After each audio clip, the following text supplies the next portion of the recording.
అపవాది తంత్రాలను మనం తెలుసుకుంటున్నాము. వాడు ఏ రీతిగా వస్తాడు? మొదటిగా నిబంధనలు, రెండోది అవిధేయత, మూడోది అజ్ఞానము. సో వాడు నిబంధనలు, అవిధేయత, అజ్ఞానము, ఈ మూడు మనలో ఉంటే దాంట్లోంచి దూరతాడు. అది తరాల నుండి కూడా దూరచ్చేమో. కానీ అదే సమయంలో వాడు దూరిన తర్వాత ఏం చేస్తాడు? అంటే ఒకటి మోసపరుస్తాడు, డిసెప్షన్. ఈరోజు చూడండి, ఎంతోమంది మోసపరిచే ఆత్మ ద్వారా మోసపరచబడుతూ ఉన్నారు. అపవాది వాడు మోసగాడంట. వాడు మామూలు మోసగాడు కాదండో. బైబిల్ జాగ్రత్త చదువుతూ అర్థమవుతుంది. అసలు ప్రకటన గ్రంథం 12లో చూసినప్పుడు అర్థం చేసుకోవచ్చు. వాడు దేవుని సన్నిధిలో ఉండి, దేవుని సన్నిధిలోనే దేవుని దూతలనే వాడు తట్టు తిప్పుకున్నాడు. నువ్వు ఎప్పుడన్నా దేవుని చూసావా? ఎప్పుడన్నా పరలోకం చూసావా? నువ్వు మోసపోతున్నావు సులభంగా. కానీ వాడు ఎంత ప్రొఫెషనల్ అర్థం చేసుకోవాలి. వాడు ఘట సర్పం అని దేవుని వాక్యంలో రాయబడుతుంది ప్రకటన గ్రంథంలో. ఘట సర్పము వాడు ఆది నుండి మోసపరుస్తూనే వచ్చాడంట. ఎంతగా అంటే దేవుడు అక్కడ ఉన్నాడు సింహాసనం పైన, ఆయన తేజస్సు అంత గొప్పగా కనబడుతుంది. అయినా కూడా వాడు దేవుని సన్నిధిలో ఉన్న దూతలనే వాడు వైపు తిప్పుకున్నాడంట. అంటే ఎంత ప్రొఫెషనల్ వాడు, దేవుడికి విరోధంగా తిప్పాడంట. వాడితో పాటు ఇవి కూడా పడ్డాయి. మన వాక్యంలో చూసినప్పుడు గమనిస్తాము, వాడు అవ్వని మోసపరిచాడు. అవ్వ మోసపోయిందన్న మాట బైబిల్లో రాయబడి ఉంది. ఇది నిజమా? దేవుడు చెప్పిన మాటకి విరోధంగా తీసుకొస్తాడు. ఈరోజు ఎంతోమంది జీవితాల్లో మోసపోతున్నారు. ఇది నిజమా? ఇది జరుగుతుందా? ఇది అవుతుందా? ఇది కుదురుతుందా? దేవుడు చేయగలడా? ఇక్కడ ఎవరికైనా మీ జీవితంలో ప్రశ్న ఉందా? ఇది జరుగుతుందా? ఇది జరుగుతుందా? ఇది జరుగుతుందా? దేవుడు చేస్తాడా అన్న ప్రశ్నతో ఇక్కడికి వచ్చాను అనుకో, జాగ్రత్త, అపవాది మోసపరుస్తున్నాడు. నా దేవునికి సమస్తము, నమ్మిన వారి ప్రతి ఒక్కరి జీవితంలో దేవుడి కార్యాలు సాధ్యపరచునుగాక. బైబిల్లో చూసినప్పుడు వాడు మోసపరుస్తాడు. వాడు మోసపరుస్తాం మాత్రం కాదు, రెండోది ఏంటంటే వాడు మ్యానిపులేట్ చేస్తాడు. అబ్బ విషయంలో కూడా అదే మ్యానిపులేషన్. ఈరోజు మనుషులు చూడండి, కొంతమంది మాటలు ఎలాగ మ్యానిపులేట్ చేస్తారు. నేరుగా అడిగితే నువ్వు నో అంటావని వారు మాట్లాడే విధానాలు చూస్తే భలే ట్విస్టులు పెడతారు. వారు నువ్వు అందులోకి వచ్చుతారు, నువ్వు అన్నది అది కదా. అవ్వతో కూడా చూడండి, మీరు చావనే చావరు. ఇన్ఫ్యాక్ట్ చావపోతున్న తర్వాత కానీ మీరు దేవుళ్ళలాగా అయిపోతారు. తింటే నువ్వు దేవుడు అయిపోతావు. మ్యానిపులేటింగ్. అపవాది వాడి మాటలు ఎప్పుడు చూసినా మ్యానిపులేటింగ్. కానీ మీ జీవితంలో ఇప్పటికే అపవాది నా జీవితంలో వాడు దాడులు చేస్తున్నాడు, వాడు పనులు జరుగుతున్నాయి, నాకు విడుదల కావాలి అన్న వారు ఉంటే ఏ రీతిగా జరుగుతుంది? ఏ రీతిగా అపవాది స్థాన బలాన్ని మన జీవితం నుండి మనం వెర్రగొట్టగలుగుతామో, నాశనం చేయగలుగుతాము? దేవుని వాక్యం చూసినప్పుడు ఎఫెసీయులకు రాసిన పత్రిక 1వ అధ్యాయము 7వ వచనం, దేవుని కృపా మహా ఐశ్వర్యమును బట్టి ఆ ప్రియుని యందు ఆయన రక్తము వలన దేని వలన అందరూ చెప్పండి, దేని వలన? ఆయన రక్తము వలన, యేసు రక్తము వలన మనకి విమోచనమును అనగా మన అపరాధములకు క్షమాపణ. ఆయన రక్తము ద్వారా మనకి విమోచన, మన అపరాధములకు క్షమాపణ. అపరాధములేంటి, దోషములేంటి? అపరాధములు అన్న మాట ఎప్పుడన్నా అర్థం చేసుకున్నారా? యేసు ప్రభు మన అపరాధముల నిమిత్తమై, దోషముల నిమిత్తమై ఆయన నలగొట్టబడ్డాడంట, వెర్రగొట్టబడ్డాడంట. అపరాధములు అన్న మాటకు అర్థం ఏంటి? అపరాధములు అన్న మాట అర్థం చేసుకోవాలంటే మొదటగా దోషం ఏంటో చెప్తాను. అపరాధం సులభంగా ఉంటుంది. దోషం అంటే నువ్వు మనసులో తలంచే పాపం. అపరాధములు అనేది, ఒరే ఈ లైన్ దాటద్దురా, ఈ లైన్ దాటేవనుకో అది పాపం. చెయ్యొద్దు అనేది శరీర రీతిగా నువ్వు జరిగిస్తావు. మాట్లాడద్దు అనేది నోటితో నువ్వు మాట్లాడతావు. నువ్వు కార్యం నీ శరీరంతో నువ్వు జరిగిస్తావు. ఈరోజు ఎంతోమంది చూడండి, పోర్నోగ్రఫీ బంధకం, త్రాగుడు బంధకం, డ్రగ్స్ బంధకం. ఈరోజు చిన్న చిన్న పిల్లలండి, 6th standard 5th standard 7th standard పిల్లలకి డ్రగ్స్. గవర్నమెంట్ కూడా చెప్తా ఉంటారు, మేము ఎంతో ప్రయత్నం చేస్తాం వీటిని ఆపుతానికి, కానీ ఆపలేకపోతున్నాం. అందరు సహకరిస్తున్నాయి కదా ఆపుతానికి. ఒక్కడ దాంట్లో ఎంటర్టైన్ చేసినా మరలా ఒక నెట్వర్క్ స్టార్ట్ అవుతుంది కదా. ఈరోజు మనుషులు చూడండి, జీవితాన్ని పాడు చేసుకుంటూ త్రాగుడుతో, మద్యముతో, విచ్చలవిడి జీవితము, పరిశుద్ధత లేదు. దేవుడు నీకు ఇచ్చిన దేహము పరిశుద్ధమైనది, ఘనమైంది. నువ్వు విలువైన వ్యక్తివి, నువ్వు ప్రత్యేకమైన వ్యక్తివి. కానీ అపవాది నీకు చెప్పేది నువ్వు పనికిరావు, నీకు జాత కాదు, నువ్వు ఏం వేస్ట్, నీ జీవితం వేస్ట్, నువ్వేం పెద్దగా ఆలోచించలేవు, నువ్వు నాశనమే, నువ్వు భ్రష్టత్వమే. కానీ ఈరోజు యేసు రక్తం ద్వారంగా మన అపరాధములు, మనకి క్షమాపణ. నీవు చేసిన ప్రతి పాపాన్ని దేవుడు క్షమిస్తున్నాడు. గతంలో నీ పితరులు చేసింది అవ్వచ్చు, నువ్వు ప్రభు పాదాలు పట్టుకుని నువ్వు ఒప్పుకుంటే దేవుడు అక్కడ తెలియబడుతుంది. దేవుడు తండ్రుల దోషాన్ని 3-4 తరాలకి తీసుకొస్తాడంట, 3-4 తరాల మీదకి తీసుకొస్తాడంట. కానీ ఎక్కడ నా బిడ్డ మధ్యలో కానీ నా తండ్రి పాపంలో నేను అంగీకరించను, నా తండ్రి చేసింది పాపము, ఆ పాపంలో నేను అంగీకరించాను, నేను ఆ పాపం నుండి విడిపించబడాలని ఆశపడుతున్నాను అంటే దాని తగినట్టు బలి ఇచ్చి, దాని తగినట్టు దాని జీవితాన్ని మార్చుకుని సత్క్రియ, సరైన బ్రతుకుతే దేవుడు అంటున్నాడు ఆ దోషముని వీరిపైకి తీసుకురాను. అంటే గాడ్ ఇస్ సేయింగ్, నీవు మంచిగా ఉంటానంటే వారు చేసింది నీ మీదకి వస్తాం కాదు, నువ్వు మార్గాన్ని మలుచుకుంటావంటే అది నీ మీదకి రాకుండా కొట్టేస్తా. ఈరోజు నీ బలి ఏదో ఎడ్లు గొడ్లు ఇవి కాదు, కానీ యేసు రక్తం, యేసు రక్తంలో నువ్వు కడగబడితే ఏ పాపము శాపము నీ మీద రాకుండా దేవుడు సమస్తము కొట్టివేసి నీకు స్వతంత్రతనిస్తాడండి. అపవాది స్థాన బలము మన జీవితం నుండి పోవాలంటే యేసు చేతులకు సమర్పించుకుని యేసు రక్తంలో కడగబడితే మాత్రమే. నీలో సంపూర్ణమైన దేవుని విడుదల కార్యము జరగాలంటే మొదటి యేసు రక్తంలో కడగబడాలి, రెండోది ఆయన వాక్కుని నీవు ఉచ్చరించాలి. మీకు ఎంత దేవుని వాక్యం తెలుసు? ఇక్కడ ఉన్న వారిని అడుగుతున్నాను, నీ జీవితంలో ఆశీర్వాదం కావాలంటున్నావు, దేవుని వాక్యం తెలుసా? దేవుని వాక్యం స్పష్టంగా తెలియజేస్తుంది. కృప నీకు అనుగ్రహించబడింది, నీవు ఆయన వాక్కుని చదివి ఆ వాక్కు తగినట్టుగా నువ్వు బ్రతకాలని. ఏది నీ వాక్య ధ్యానం? అదే అడుగుతున్నాను. వాక్కు ప్రకటిస్తున్నారా? నీ జీవితంలో నీ స్థితిగతుల్లో ఆయన మాటని ఎత్తి పెట్టగలుగుతున్నారా? అపవాది నిన్ను మోసపరుస్తూ ఉంటున్నా, దేవుడు నాకు ఇది వాగ్దానం చేశాడు చెప్పగలుగుతున్నారా? నీకుంటే జీవితంలో అనేక సార్లు అర్థం కాని పరిస్థితులు, కలవరపు పరిస్థితులు, పోరాటపు పరిస్థితులు, అవమానపు పరిస్థితులు, ఇంకా నా పని అయిపోయిందేమో చాలాసార్లు అనిపిస్తుంది. కానీ దేవుడు నమ్మదగిన దేవుడు. ఆయన మాట వాక్యాన్ని ఎరిగిన వారు, ప్రభువా నాకు ఇప్పుడు ఏం జరుగుతుందో అర్థం కావట్లేదు, కానీ నేను మాత్రం ఒకటి నమ్ముతున్నాను, ప్రభువా నా విమోచకుడు సజీవుడు, నీ రక్షణ నేను చూస్తా, నా కనులారా నేను చూస్తాను నా రక్షకుడిని, నీ కార్యాలని నేను చూస్తా, నిన్ను నేను మహిమపరుస్తా, నేను నమ్ముతున్నాను. దేవుని వాక్యం చూసినప్పుడు అండి, యేసు రక్తంలో మనకు విడుదల, ఆయన వాక్కు ద్వారంగా, ఇంకో మాటలు చెప్పాలంటే యేసు రక్తం ద్వారా మన పాపాలు క్షమించబడుతున్నాయి, ఆయన వాక్కు ద్వారంగా మనకు అధికారం అనుగ్రహించబడుతుంది. మూడోది చూస్తే చాలా ప్రాముఖ్యమైనది, పరిశుద్ధాత్మ అభిషేకం. దేవుని వాక్యం తెలియజేస్తుంది, తైల అభిషేకం ద్వారా బంధకాలు తెప్పబడతాయి. యెషయా గ్రంథంలో మనం చూస్తాం, through the anointing oil bondages are broken. యెషయా గ్రంథం 10:27 ఒకసారి చదువుదామండి. ఆ దినమున నీ భుజము మీద నుండి అతని బరువు తీసివేయబడును, నీ మెడ మీద నుండి అతని కాడి కొట్టివేయబడును,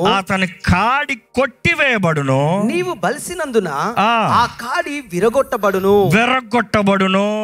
ఇంకా ఇంగ్లీష్లో అయితే చాలా చక్కగా ఉంది, the yoke will be destroyed because of the anointing oil.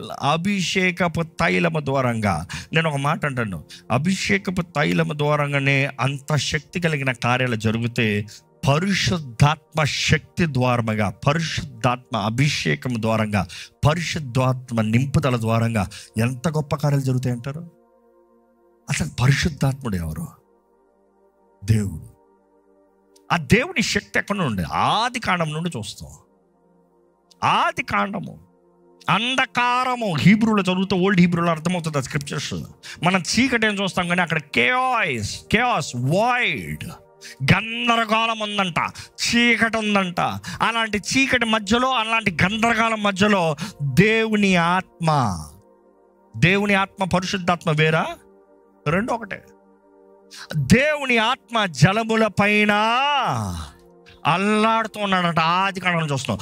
వెలుగు కలుగునుగాక అన్న వెంటనే చూసి, ఎప్పుడన్నా నేను ఇలా చూస్తానండి వాక్యంలో, తండ్రి చిత్తం, యేసు ప్రభు వాక్కు, పరిశుద్ధాత్మ కార్యం, ఈ మూడు ఒకటి.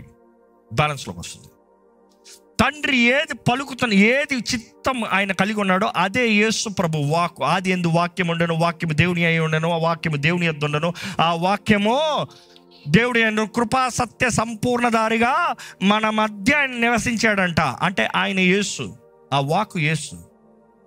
ఆ వాక్కు యేసు పరిశుద్ధాత్మ శక్తి. ఆ శక్తి ఎంత ఘనమైందంటే క్రీస్తుని మృతుల్లో నుండి లేపిన ఆత్మ. క్రీస్తుని మృతుల్లో నుండి లేపిన ఆత్మ ఈరోజు ఎవరిలో ఉంటారంట? మనలో ఉంటాడట. దేవుడు వాక్యం తెలియజేస్తుంది. మనలో ఉండి దేవుడు ఉద్దేశించిన కార్యాలు మనలో నుండి కార్యము జరిగించినట్లుగా. But the condition is what? నీ విశ్వాసం. నీ విశ్వాసం ఎంతో అంతగా జరిగిస్తాడంట.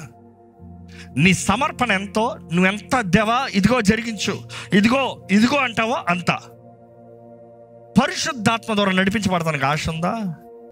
తిరిగి తన ఆత్మని మీకు ఇవ్వలేదు, కానీ శక్తియో ప్రేమయో ఇంద్రియనికరమైన పరిశుద్ధాత్మని దేవుడు మనకు అనుగ్రహించాడండి. పిరికి తన మనది ఒక ఆత్మ. బైబిల్ అక్కడ చెప్తున్నా, పిరికి తన ఆత్మని మీకు ఇవ్వలే. పిరికి తన మనది ఆత్మ. ఈరోజు ఎంతమంది పిరికి బ్రతుకులు, అపవాది వెళ్తున్నాడు నుండి జాగ్రత్త. ఈరోజు దేవుని చేతిలో సమర్పించుకుంటే విడుదల ఉంది, జయం ఉంది. అపవాది ఒకటే చూస్తాడు, ఎప్పుడు చూసినా వాడు ఏలాలనే అధికారం, వాడు ఆది నుండి ఏలాలనే ఆశ. నేను ఏలాలని, నేను రాజాలా కూర్చోవాలి, నేను రాజుగా ఉండాలి. కానీ అపవాది ఎప్పుడు నేను రాజు అని చెప్పడంట. ఏమని చెప్తాడు తెలుసా? నువ్వు రాజు అని చెప్తాడు. అది వాడి డైలాగ్, వాడి స్ట్రాటజీ చూస్తే బాగా అర్థమవుతుంది. వాడు ఎప్పుడు రే నన్ను పూజించండి రా అని చెప్పాడంట. ఏమని చెప్తాడు తెలుసా? నిన్ను నువ్వు పూజించుకొని చెప్తాడు. అందుకని ఈరోజు మనుషుడు చూడు, దేవుడు కాదంటానికి కారణం ఏంటి? నాకు సమయం లేదు, నాకు ఇష్టం లేదు, నాకు ఓపిక లేదు, నాకు నిద్ర వస్తుంది. నువ్వు దేవుడు అయిపోయావు. ఎప్పుడైతే నాన్న వస్తుందో అది లూసిఫర్ ఆత్మ. జాగ్రత్త. నాన్న వాళ్ళందరికీ రాజు ఎవరో వాడు. ఈరోజు తగ్గింపు, సమర్పణ, దేవుని వెతుకుతాం, దేవుని కొరకు ఆశ కలిగి ఉంటాం, ఆయన పాదాలు పట్టుకుంటాం. అపవాది ఎప్పుడు వెళ్తానికి ఆశపడతాడు, అదే సమయంలో అపవాది చూసినప్పుడు వాడు తరాలని వెళ్తానికి ఆశపడతాడు. కానీ ఈరోజు అపవాది బంధకాల్లో ఎంతోమంది విశ్వాసాలు కూడా ఉన్నారండి. అసలు కొంతమంది అడుగుతారు, చేతబడులు ఉన్నాయా? ఉన్నాయి, ఎందుకు లేవు? నువ్వు ఇంకా లేదన్నావు అంటే నువ్వు అజ్ఞానంలో ఉన్నావు. అసలు చేతబడులు చేసినప్పుడు మీరు చూస్తే అధికంగా చూసినప్పుడు అధిక శాతము సొంత వారే చేస్తాం. అసూయతో, స్వార్థముతో. ఇక్కడ అలా ఎవరైనా చేతబడుల ప్రభావంలో ఇక్కడ ఉన్నవారైతే ఈరోజు ప్రభునామం తెలియజేస్తాను. యేసు నామంలో, యేసు రక్తంలో, పరిశుద్ధాత్మ అభిషేకం ద్వారా ఈరోజు ఇక్కడ ఇప్పుడు మీకు విడుదల కలుగునుగాక. నా దేవుడు సమర్థుడు. ఎంతోమందిని విడిపిస్తాను చూసా, ఎంతోమందిని విడిపిస్తాను చూసా. మనుషుడి శక్తి కాదు, దైవ శక్తి. యేసు నామంలో అధికారం, మనుషుడి నామంలో అధికారం కాదు. దేవుడు అక్కడ చూస్తే ఫస్ట్ అపవాదిని పారదోలుతాం, యేసు నామంలో వాడిని పారదోలుతాం. రెండవది చూసినప్పుడు కొన్ని దెయ్యాలను వారికి పారదోలుతాం మాత్రం కాదు. యేసు ప్రభువు చెప్తాడు, సాతాను విడిచిపోయిన తర్వాత ఎలాగంట వాడు తిరిగి వస్తాడట. జాగ్రత్త. ఈరోజు చాలామంది చూడండి, విశ్వాసాలు నేను ఎక్స్ట్రా క్రిస్టియన్ అంటానికి కారణం ఏంటి? ఏదో ఒక బంధకాల నుండి విడుదల కలిగింది, యేసుని నమ్మావు, యేసు దగ్గరకు వచ్చావు. కానీ మరలా యేసుని విడిచిపోతానికి కారణం ఏంటి? నువ్వు పరిశుద్ధాత్మతో నడిపించబడలే. కానీ దేవుని వాక్యలో చూస్తే దేవుడు యేసు ప్రభు చెప్తున్నాడు, విడిచిన దెయ్యం తిరిగి వచ్చి తొంగి చూస్తాడంట. ఆహా, నా ఇల్లు ఎలా ఉందంట, అంతా సెట్ చేసి ఉందంట. రిస్టోర్. అపవాదం ఉన్నప్పుడు గందరగోళం ఉంటుంది, కానీ ఎట్లా ఉందంట అంతా ఎక్కడికి అక్కడ చక్కగా సెట్ చేసి అంతా సర్దిపెట్టి, ఆహా ఎంత చక్కగా ఉందో. అపవాది కంటే నీట్గా ఉంటే ఇష్టం ఉంటుంది, గందరగోళం కంటే ఇష్టం ఉంటుంది. కొన్ని దెయ్యముల్ని పారదోలాలంటే నీవు దేవుని వాక్యం ద్వారా నీ మైండ్ని ట్రాన్స్ఫార్మ్ చేసుకోవాలి. ఫస్ట్ రకమైన డెలివరెన్స్ చూసినప్పుడు అపవాది కొంతమంది దేహాల్ని పొంచి ఉంటాడు. అలాంటి వారికి స్పృహ కూడా రాదు, కొన్నిసార్లు పడిపోతారు, కొన్ని చోట్ల పడిపోతారు. ఏం జరుగుతుందో కూడా తెలియదు, ఏమైంది కూడా తెలియదు, వారు ఏం మాట్లాడారో కూడా తెలియదు. అలాంటి వారికి డెలివరెన్స్ బై రిబ్యూకింగ్, యేసు నామములో గద్దించి వారిని విడిపిస్తాం. విడిపించిన తర్వాత సెకండ్ లెవెల్ చాలా ముఖ్యం. వారు వాక్కు ద్వారంగా వారి మైండ్ని బలపరచుకోవాలి. నువ్వు రక్షించబడిన తర్వాత దేవుని వాక్యం తెలియజేస్తుంది, be transformed by the renewing of your mind. దేవుని వాక్యం ద్వారా మన మనసుని మార్చుకోవాలంట. ఒక్క రోజులో అయ్యేది కాదు, ఇట్ ఈస్ అ ప్రాసెస్. అందుకని క్రీస్తుని అంగీకరించిన తర్వాత మన జీవితం రోజు రోజుకి మారుతూ ఉండాలి. నిన్న తెలియలే, ఈరోజు తెలుసుకున్నావు, నా జీవితం యేసుతో చెప్తానండి, నా జీవితం దేవునికి కావాల్సిన రీతిగా సంపూర్ణంగా 100% రైట్ ఉందా? No no no no. కానీ నిన్నున్నట్టు ఈరోజు ఉన్నానా? లేదు లేదు లేదు. ప్రతిరోజు మారుతూనే ఉన్నా, ప్రతిరోజు ఆయన దగ్గరికి చేరుతూనే ఉన్నా, ప్రతిరోజు ఆయనకి ఇష్టం చేస్తానికి ఆశపడుతూనే ఉన్నా, ప్రతిరోజు నన్ను నేను మలుచుకుంటూనే ఉన్నాను. తప్పులు ఎన్నో కానీ దేవుడికి సరిదిద్దుకునే అవకాశం ఇస్తున్నాడు కాబట్టి కృప కలిగిన దేవునికి రుణపడి జీవితాన్ని సరిదిద్దుకుంటూ ముందుకు వెళ్తున్నా. అందుకని ఇక్కడ ఉన్నా. నేనేదో పెద్ద పరిశుద్ధి 100% రైట్ కాబట్టి మీకు వచ్చి చెప్పట్లే. నేను నేర్చుకుంది మీకు తెలియజేస్తున్నా. కానీ ఈరోజు ఇక్కడ వచ్చిన మీకు తెలియజేస్తున్నానండి ప్రభు నామములో వాక్యము ద్వారముగా. మూడోది, ఒక వ్యక్తికి ఎలాగ నిజమైన సంపూర్ణమైన విడుదల కలుగుతుంది అన్నదప్పుడు డిసిప్లిన్, క్రమశిక్షణ. ఈరోజు క్రైస్తవులు చూడండి, వాక్యము తెలియక కాదు, యేసు రక్తంలో కడగబడక కాదు, బాప్తిజం తీసుకోక కాదు, రక్షణ పొందక కాదు, కానీ డిసిప్లిన్ లేదు, క్రమశిక్షణ లేని క్రైస్తవులు. దేవుడు వాక్యం చూసినప్పుడు రాత్రి 4 జాములు చూస్తాం. 4 జాముల్లో ప్రార్థన జాము ఒకటి ఉంది, పోరాడు, వార్ఫేర్ టైం. యేసు ప్రభువే 4వ జాము, తెల్లవారు జాము చూస్తాం. 3 గంటల నుండి 6 గంటల వరకు ఉంటాం. ఆ ఉదయకాలమే లేచి తండ్రి దగ్గరికి ప్రార్థనలో సమయం గడుపుతాం. ఈరోజు మనం ఉదయకాలమే ప్రార్థన చేయడం లేదు, డిసిప్లిన్ లేదు. నో నో నో, నా నిద్రపోయి అప్పుడే నేను ఫోన్ పక్కన పెట్టి పడుకునే టైం అంటావు. ఈరోజు డిసిప్లిన్ లేదు. ఈరోజు నీకు అజ్ఞానం అనే పాపం కాదు, కానీ తెలిసి పాపం చేస్తున్నావు, డిసొబీడియన్స్, రెబెల్. సొలొమోన్ హృదయంని తన భార్యలు తిప్పారంట. ఆయనకి తెలీదా? తెలుసు. జ్ఞాని, అన్నీ తెలుసు. నేను తప్ప నీకు వేరే ఒక దేవుడు ఉండకూడదు అన్న మాట తెలీదా? ఏ బయలుకి అస్తరోతికి బలిపీఠం కల్పించాడు? రెబెల్. దేవుని మార్గాలను విడిచిపోతాం. అబ్సలోమాత్మ, నేనే, నాకే, రెబెల్, మ్యానిపులేషన్. యెజబెల్ ఆత్మ, మ్యానిపులేషన్, కంట్రోల్, ఫియర్. ఇవన్నీ బైబిల్ ఈ ఆత్మలో చూస్తాం. ఈ పేర్లు ఈ మనుషులకి కేటగిరీస్ తగినట్టుగా, అంటే ఆ మనిషికి తగ్గట్టు, ఆ మనిషి స్వభావం తగినట్టుగా ఆ పేరుకి చెప్తాం అంతే. కానీ అవన్నీ చివరికి దురాత్మ, అపవాది, అపవిత్రాత్మల ప్రభావం అనేది గ్రహించాలండి. ఈరోజు దేవుడు మన జీవితంలో విడుదల, స్వతంత్రత, జయం అనుగ్రహించాలని ఆశపడుతున్నాడు అండి. అపవాది అధికారం, అపవాది స్థాన బలము, అపవాది కార్యాలన్నీ దేవుడు నాశనం చేయాలని ఆశపడుతున్నాడు. ఈరోజు ఆయన వాకులో, ఆయన రక్తంలో, ఆయన నామంలో దేవుడు మనకి జయం అవ్వాలని ఆశపడుతున్నాడు. ఆయన నామము అన్ని నామముల కన్నా పైనామము. ఆ నామాన్ని నువ్వు ఎత్తి పెడితే నిశ్చయంగా నీకు జయమే. ఈరోజు నా జీవితంలో కలుగుతున్న నష్టమవనే, కష్టమవనే, ఆపదవనే, ఇవన్నీ ఎందుకో ఇప్పుడు గ్రహించుకున్నాను.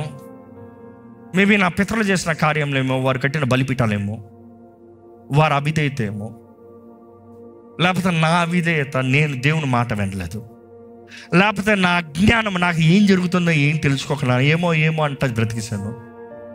ఈ సమయం నా జీవితాన్ని దేవుని చేతుల్లో సమర్పించుకుంటున్నాను. ఆయన నన్ను వెలిగించాలి, నన్ను విడిపించాలి, నా జీవితం ఫలించాలి, నా జీవితంలో జయం ఉండాలి, నా జీవితంలో స్వతంత్రత కలగాలి, నా జీవితం క్రీస్తు సాక్షిగా బ్రతకాలి, నా జీవితంలో ఆనందం ఉండాలి. ఇక్కడ నమ్మి అడిగేవారు ఉంటే దయచేసి ప్రార్థన చేద్దామండి. మీరున్న స్థితిలో అలాగే తలలు వంచి దేవుడు మీతో మాట్లాడుతున్నాడంటే దేవునితో చెప్పండి, యేసయ్యా నన్ను విడిపించయ్యా, నా జీవితంలో కావాల్సిన విడుదల దయచేయ, నా జీవితంలో జయము దయచేయ, నా జీవితంలో నీవే కార్యం జరిగించు ప్రభువా, నా జీవితంలో కావాల్సిన స్వతంత్రత దయచేయ ప్రభువా, నా బంధకాల్ని తెంపివేవా, ప్రతి అప్రెషన్ నుండి, ప్రతి ఒత్తిడి నుండి నన్ను విడిపించవా. ఇదిగో అయ్యా, నీ రక్తముతో నన్ను కడిగయ్యా. అడగండి, యేసయ్యా నీ రక్తముతో నన్ను కడుగు. నా తల నడినెత్తు నుండి నా అరిపాదం వరకు నీ రక్తంతో నన్ను కడుగు. నా తల నడినెత్తు నుండి నా అరిపాదం వరకు నీ రక్తంతో కడుగు. నీ ఆత్మతో నన్ను నింపు, నీ మహిమతో నన్ను నింపు, నీ శక్తితో నన్ను నింపు, నీ తైలాభిషేకం నా పైన అనుగ్రహించు ప్రభా. పరిశుద్ధాత్మ అభిషేకం ద్వారా ప్రతి బంధకాన్ని తెప్పివేయి ప్రభువా. అడగండి, తెప్పివేయి ప్రభువా. ఏ అపవాది బంధకాలను మన పైన ఉండడానికి వీల్లేదు. ఏ అపవాది బంధకాలను వెళ్తానికి వీల్లేదు. ఏ అపవాది బంధకాలను నన్ను వెళ్తానికి వీల్లేదు. నాకు స్వతంత్రత, నాకు విడుదల, నాకు జయము యేసు నామములో, నాకు జయము యేసు నామములో, నాకు విడుదల యేసు నామములో. చెప్పండి, దేవునితో చెప్పండి, పరమ తండ్రి, నాలో అపవాది విత్తనాలన్నీ పీకివేయ్యా. దేవా, నీ చిత్తమే నా జీవితంలో జరగాలయ్యా. నా మనసుని సరిదిద్దయ్యా, నా మనసుని మార్చయ్యా, నా మనసుని ప్రభువా నీవే నీ చిత్త ప్రకారము కార్యము జరిగించవా. ఏ దుష్టుడికి నా మనసుని వెళ్తానికి వీల్లేదు. చెప్పండి, మనస్ఫూర్తిగా చెప్పండి, ఏ దుష్టుడు నా మనసుని వెళ్తానికి వీల్లేదు. ఏ అపవాది, ఏ సాతాను నా మనసు వెళ్తానికి వీల్లేదు. ఏ సాతాను నన్ను వెళ్తానికి వీల్లేదు. నేను యేసయ్య సొత్తుని. చెప్పండి, ధైర్యంగా చెప్పండి, నేను యేసు ప్రభు సొత్తుని. నా ఆత్మ, శరీరం, మనసు యేసు చేతులకు అప్పచెప్తున్నాను. చెప్పండి, ధైర్యంగా చెప్పండి, స్వరమెత్తి చెప్పండి, నా ఆత్మ, శరీరం, మనస్సు యేసు చేతులకు అప్పచెప్తున్నాను. ధైర్యంగా ప్రకటించండి, నా ఆత్మ, శరీరం, మనస్సు యేసు చేతులకు అప్పచెప్తున్నాను. దేవా, నీ దగ్గరకు వచ్చే ఎవరిని నేను త్రోసివేసే దేవుడు కాదు కదా ప్రభా. ఇదిగోనే లేవనెత్తయ్యా, ఇదిగోనే లేవనెత్తయ్యా. ఇదిగో ప్రభా, విడిపించు ప్రభా. ఇదిగో ప్రభా, సహాయం చేయి ప్రభా. ఇదిగో ప్రభా, బలపరచు ప్రభా. నీవే కార్యము జరిగించు ప్రభా. నీవే కార్యము జరిగించయ్యా. నీవే విడుదల కార్యాన్ని జరిగించు ప్రభా. చెప్పండి, యేసయ్యా నా పాపాల్ని క్షమించు, నా పాపాల్ని క్షమించు. అడగండి, మనస్ఫూర్తిగా అడగండి, నా పాపాల్ని క్షమించు. నా మనసులో తలంచిన ప్రతి పాపంని క్షమించు. నా క్రియల రూపంగా చేసిన ప్రతి పాపాన్ని క్షమించు. దేవా, అజ్ఞానం అనే పాపాన్ని క్షమించు. నిర్లక్ష్యత దూరంగా చేసిన పాపాన్ని క్షమించు. తెలిసి చేసిన ప్రతి పాపాన్ని క్షమించు. తెలియక చేసిన ప్రతి పాపాన్ని క్షమించు. నన్ను క్షమించు ప్రభువా. సమలాలకి చెప్తా, నాకు విరోధంగా పాపం చేసిన వారిని క్షమిస్తున్నానయ్యా. ఎక్కడ మీ హృదయాలు ఎక్కడ చేదైన వేరు ఉండనవద్దు. ఎవరికి విరోధంగా పాపము, ఎవరైనా మీకు విరోధంగా పాపం చేసిన వారైతే వారిని క్షమించండి. వారు ఎలాంటి మాటలన్నా చెప్పుండొచ్చు. వారు నీ విరోధంగా ఎంత పెద్ద పనైనా చేసి ఉండొచ్చు. నీకు విరోధంగా చేతపడి చేసినా కూడా పర్వాలేదు. నువ్వు క్షమించి వారిని దేవుడు నిన్ను విడిపిస్తాడు. నీవు ఇతరులను క్షమించుకోవడానికి నీకు క్షమాపణ లేదు. మేము మా అపరాధస్తులను క్షమించిన ప్రకారము మా అపరాధములను క్షమించుము. క్షమిద్దామండి. నువ్వు క్షమించినంత వరకు అపవాదికి ఆలయమండి. నువ్వు నీలో క్షమించరాని మనసు ఉంటే అపవాది నీలోనే నివసిస్తాడు, నేను విడిచిపోడు. నీలో క్షమించరాని మనసు ఉంటే అపవాది వాడు కోటను కట్టుకుంటాడు నీలో క్షమాపణ లేకపోతే మాత్రం దేవుడు ఏది చేయలేడు. మనం అందరం పాపమే కదా. దేవుడికి ఎన్నో విరోధమైన కార్యాలు జరిగించాం కదా. దేవుని ఎంతగానో అవమానపరిచాం కదా. దేవుని ఎంతగానో బాధ పెట్టాం కదా. ఈరోజు దేవుని క్షమాపణ మనం కోరట్లేదా? దేవుడు మనల్ని క్షమిస్తలేదా? మనం కూడా ఇతరులను క్షమించాలి కదా. క్షమిద్దాం. ఇదిగో ఇప్పుడే యేసు నామములో నాకు విరోధంగా పనిచేస్తున్న ప్రతి అపవాది శక్తులను యేసు నామములో ఎదురిస్తున్నాను అని చెప్పండి. నోరు తెరిచి చెప్పండి. నాకు విరోధంగా పనిచేస్తున్న ప్రతి అపవాది శక్తులను యేసు నామములో ఎదురిస్తున్నాను.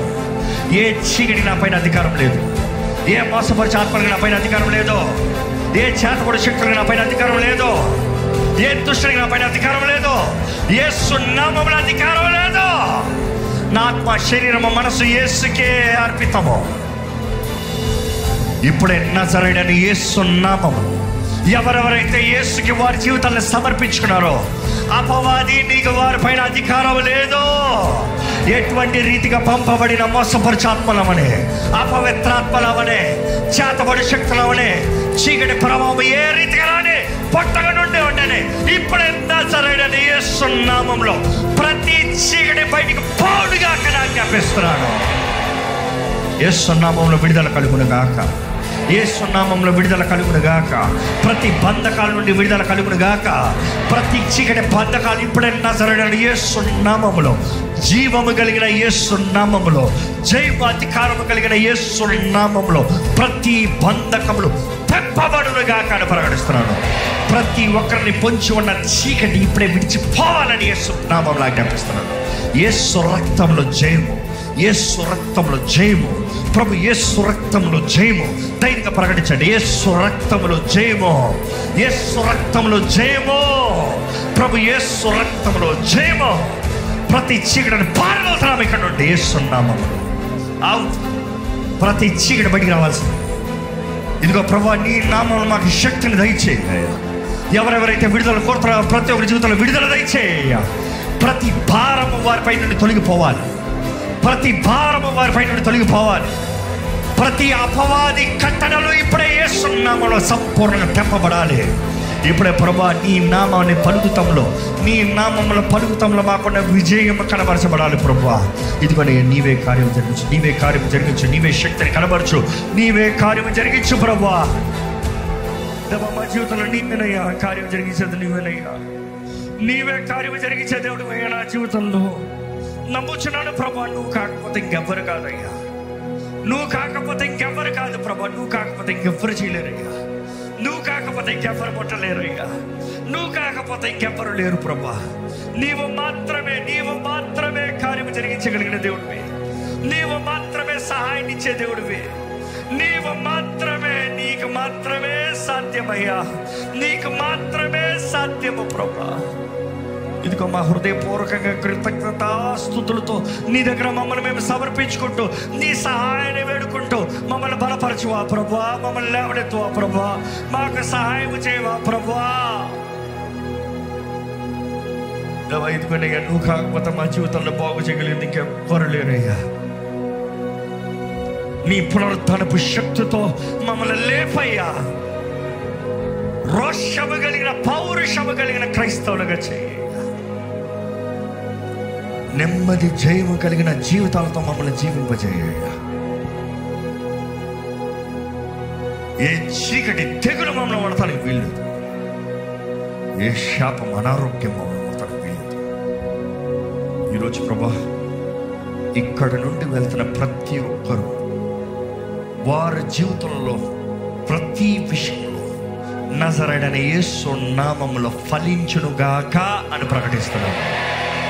వారి చేతి పని నజరేయుడైన యేసు నామములో ఆశీర్వదించబడునుగాక అని ప్రకటిస్తున్నాను.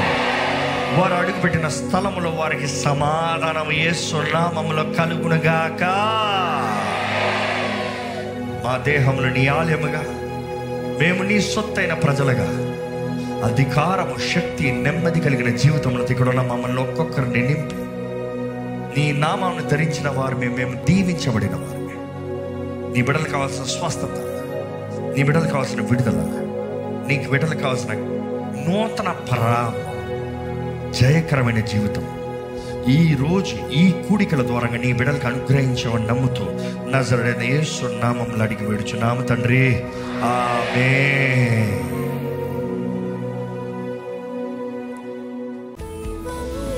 దైవం నీవయ్యా.